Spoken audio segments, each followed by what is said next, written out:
Kronologi Dea ditemukan tewas di rumah dengan luka tusuk, lapor polisi soal pengancaman namun tak ditanggapi.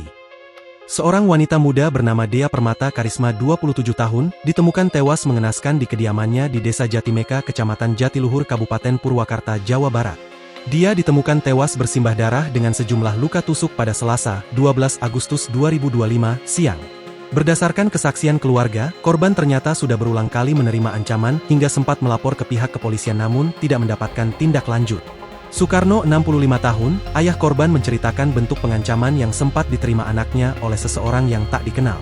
Sempat cerita rumah tuh dilempari ket, diteror berturut-turut selama 3 bulan, kemudian juga orang yang ngancam itu pernah masuk ke dalam rumah juga, kata Sukarno kepada Tribun Jabar di lokasi kejadian, Selasa, 12 Agustus 2025.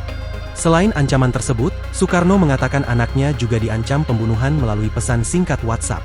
Yuli Ismawati, 55 tahun, ibu dari korban membenarkan hal tersebut terkait ancaman yang dialami Dea. Yuli sebagai orang tua sempat menyarankan untuk melaporkan ancaman tersebut ke pihak kepolisian dan memasang CCTV di kediamannya. Sudah lapor Babinsa sampai ke Polsek Jatiluhur tapi enggak ada yang datang, kata Yuli sambil menangis. Hingga berita ini dibuat, pihak kepolisian belum memberikan keterangan terkait penemuan jasad wanita muda tersebut. Dari pantauan di lokasi kejadian sekitar pukul 16 WIB, garis polisi sudah terpasang di kediaman korban. Pihak kepolisian juga tengah mendalami dengan melakukan olah TKP dan memeriksa sejumlah saksi. Berdasarkan informasi yang dihimpun, jasad korban ditemukan oleh pembantunya dengan kondisi bersimbah darah dengan sejumlah luka tusuk.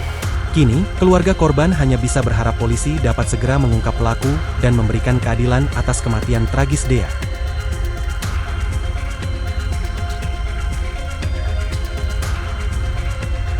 Download Tribun X sekarang, menghadirkan lokal menjadi Indonesia.